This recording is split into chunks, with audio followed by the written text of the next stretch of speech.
Welcome to the final installment in the Power Struggle series, Part 3, Challenge Strategies and Scenarios.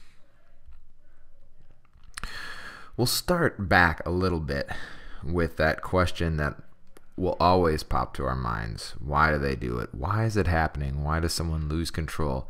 There's no way you can stop yourself from thinking this, and it can be a helpful exercise at times.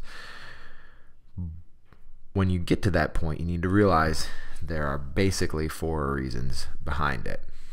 The students attempting to have an influence in their lives. They're protesting oppressive limits imposed by others. Now, that statement, oppressive limits imposed by others, may seem ridiculous to us, but to the student in that moment is a very real part of what they're expressing. They have little, if any, direction or structure, and they're looking for boundaries. I say this to people all the time, that what students and children in general need is structure to their lives. They need it because their minds are disorganized and they're learning how to interact with the world and understand the world around them. So having those limits and boundaries is very important. That's where our rules and procedures come in that can give them a sense of safety and security. And if those aren't clearly defined, then they'll push in often various directions looking for those boundaries. Truly oppositional students, though, often view threats, they do view threats as and consequences as invitations to feel powerful. They're going to seek out those situations and challenge regardless. They argue for the sake of arguing. So learning to shut that down, to try and change the dynamic of that, is a skill, is a learned skill, and something we've been working on through this series. Practice these. So these are some phrases that you can use. They take time to develop, but again, it's another strategy for you to use. I think challenging students is a natural way. We do it every day in academics, and this is just using that same philosophy towards behavior. First one, building on success. Yesterday you did 3 problems. That's good. I'm not so sure you can do all 5 tonight, though. I guess we'll see. So a student may be struggling. Maybe you reduce the amount of homework that student has to complete. It seems like you're losing the battle, right, in that situation. But if you have the goal in mind that you want them to eventually finish X amount, maybe you start smaller and build towards that. Instill a positive competitive spirit. Again, competition is difficult, but often can be very rewarding if used correctly. So this phrase, I'm not sure you even have the ability to lower your voice. Do you? You're putting yourself out there a little bit, and it takes a measure of trust in yourself and in that situation. But again, can be powerful because it's a version of flipping the script. It's putting the ball in their courts, and often if what they're looking for in raising their voice is power and control, you're offering them a measure of power by acknowledging that you're not sure if they have the ability to do it, and they can demonstrate their power by actually doing something you want them to do. And the last one, making the world a better place. So just kind of reframing. This is again another version of reframing. Just about anyone can get others to be mean. Getting others to be nice to blank by inviting him or her to lunch would take real leadership. So changing that situation where students being mean, instead of just correcting them and telling them what they've done wrong, pointing out that doing things wrong or the wrong way is oftentimes the easiest thing to do, the simplest. And offering a challenge to that student who wants to feel powerful by asking them to do the right thing. So we talked a little bit about using the challenge phrases, but this is another approach, the 3-step approach. Again, this can feel a little bit like pulling something out of a hat. We've got our bunny up here pulling a carrot out of a hat. The first part of it is, again, starting with the what do I do? We got our guy questioning, what am I going to do in this situation? The first one over here, using I messages. So saying something like, Lee, when you use those words in class, I get upset, disappointed, and even embarrassed.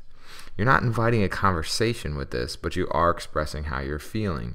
Again, this can change the dynamic. It's a skill that students should learn how to use too when other students are making them upset. It often shuts down a situation if you're able to express how you're really feeling in that moment. The next one is a more constructive one. Use the I must have phrase. I must have done something to make you really upset. And if I have, I'm sorry, but we need to work it out. Please let me know if you have any suggestions for how I can keep from making you so upset next time. Thanks for your input. Now, a note on these. Some of these might not work perfectly in the moment, but certainly can have an impact afterwards, giving you a chance to express how you're feeling, giving them a sense of control over their own lives so that you can shut this down next time before it happens. On the iMessages especially, be sure that it does not, I know it says this in the book too, does not proceed, I need you to.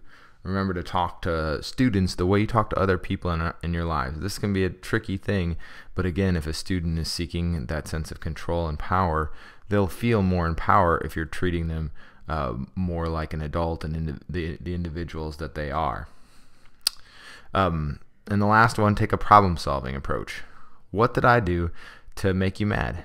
Did you contribute to the problem at all? What can we do together to work things out? So again, inviting them into the process rather than leaving them outside of it and leaving them feeling like you're going to make them do something. In this situation, they have the chance to save some face, but also to own up to what they've done wrong. And in my experience, most students have the ability and often want to make up for what they did wrong. They recognize that they made a mistake.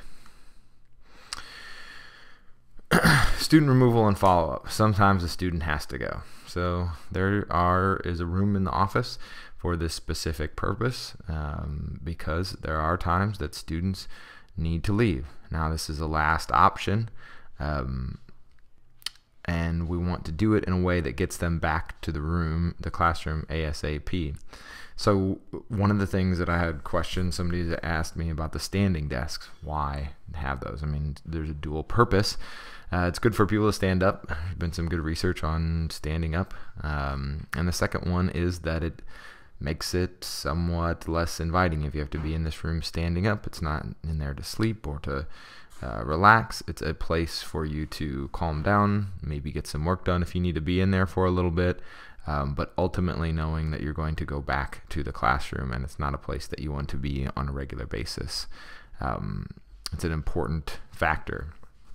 This is going to bring us to a bit of a sidebar, but something that I feel like is really important. I've included in the handouts that I'll be emailing to you some information about classroom structures. Again, we've talked so much this year about procedures and flow, and one of the ways you can help this and create those procedures is the setup of your classroom. So you see the interior loops in these two pictures, and you'll learn more about those in the articles.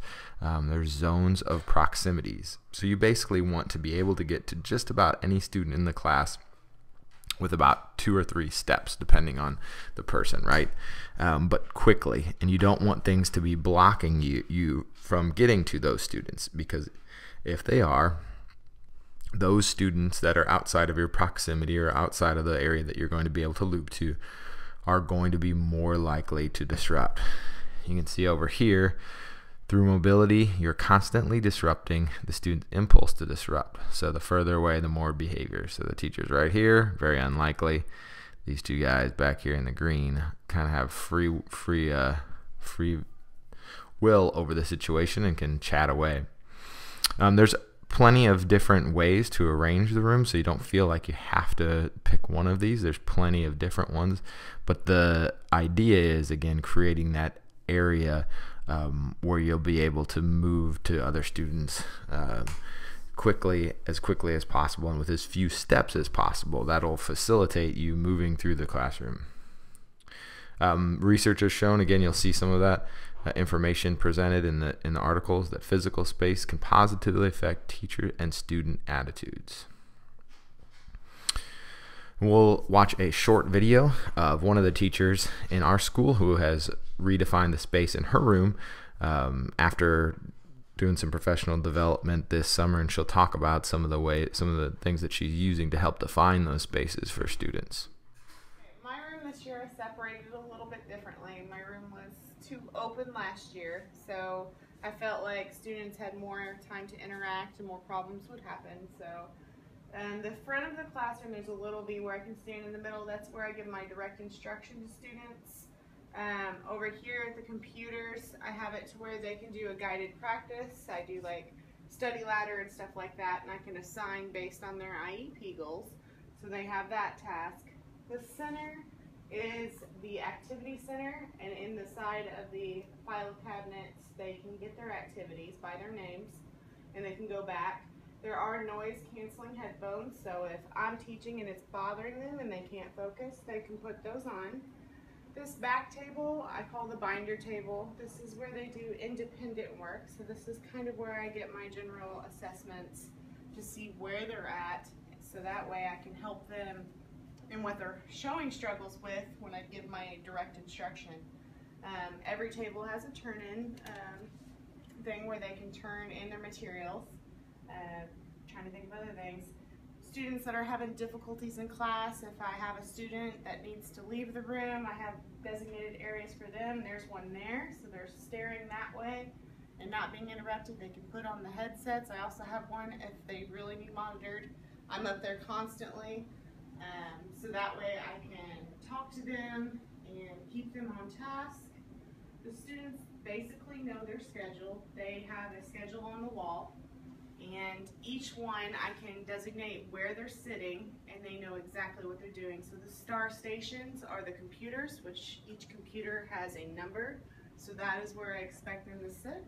That way I can keep behaviors from happening by keeping my kids separated from students they don't get along. Suspensions in the rest of the class. Okay, so suspensions, again, something that's a last resort, but they happen. If a student is suspended, a phone call home can do wonders. An important thing would be to hear from the teacher as well, just to let them know, hey, you're going to be missed tomorrow. I know you're going to be out, but we want you here. And if there's anything I can do to help us avoid this in the future, please tell me. Just again, trying to get back on the other side, getting any additional information that might help us in the future. I had an example of a student from California when I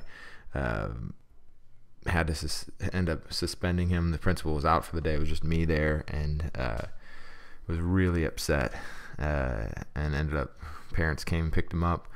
Later that evening I called and just let him know that it was a tough thing for me too.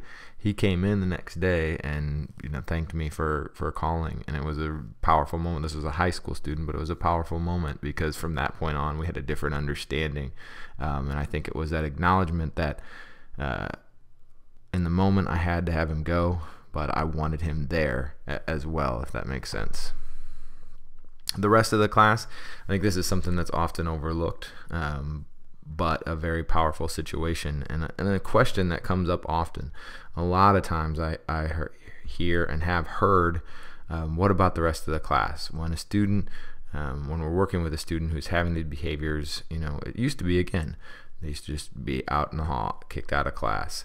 And now that we're trying to work on these behavior management techniques, they'll be in the class. That's good for that student, but we also have to know that the rest of the class is experiencing this situation with us. So we need to be willing and able to acknowledge that. I thought the example in the book is really great. I know you all just heard what LaShawn said, and I'll bet most of you are wondering what I'm going to do about it. So I'm going to be up front with all of you. The answer is I have no idea what I'm going to do about it, because I have no idea why LaShawn is so upset today that he needs to use language that all of us, including LaShawn, knows is inappropriate. Whatever happens from now on will be between us. Sounds good? Sound good? So again, what you're saying here is that, yes, he did something wrong. Yes, I stayed calm because I don't know why he did that. You're saying that you know, reestablishing the classroom rules, that the words that he used in that situation are not appropriate, that he knows this, and that you all know that, and the expectation is that it won't happen. But also the expectation is that I'm going to keep this private in between he and I, to preserve his dignity and to hopefully avoid any embarrassment and avoid making it a spectacle. It's a learning moment and something that you don't want to happen again, not a moment that you want to use to embarrass a student or to call them out. Again, conserve for the rest of the class. Nice stepped out approach in the book. I thought this was great. Diffusing the power struggle, acknowledging that the challenge occurred, safeguarding your dignity and the challenging student's dignity. Use humor. I heard a lot of people say this last week, that they use humor, and I think that's a great approach to this. Often these situations border on the ridiculous. If you're able to do that and use that effectively and preserve your dignity and the student's dignity, it can be a really effective method. Redirecting the class attention to the lesson. Again, I think last week we had a great example of a teacher that did this when I was in the room. She was able to maintain her composure, keep the rest of the class going, or eventually use that time for a classroom break, something that's still useful. Kept them moving, kept the focus off of the student and onto normal classroom routines and procedures. And that's what you want to do in those situations. Reflect on the preventative measures. So again, class procedures, routines, instructions, the setup of the room, all that stuff. You can go back through the situation and see if any of that's missing. That's where you can really get time back. We have so little time in the day, and we're always looking for more time. That's where we get it from, having tight class procedures, routine, great lesson plans. They're going to help things flow and give us that time back. Firmly telling the other students to mind their own business. Students are inherently nosy, want to know what's going on, will continue to talk about the situation after it occurs, and I think that shutting that down again gets back to safeguarding your dignity, the type of classroom you want to have, and the student's dignity. They don't need other people to talk about it, and it's not their business. And then get back to having fun. Okay, the last slide here, we'll be done. Would ask you guys to prepare a videotape of a scenario ahead of time if you'd like to. I'll send out the partners for this week. I'd love to see some. If not, that's fine too. Just to write down one of the scenarios from the book that you'd like to role play with your partner, or come up with your own, and we can do it during the PD. Thanks.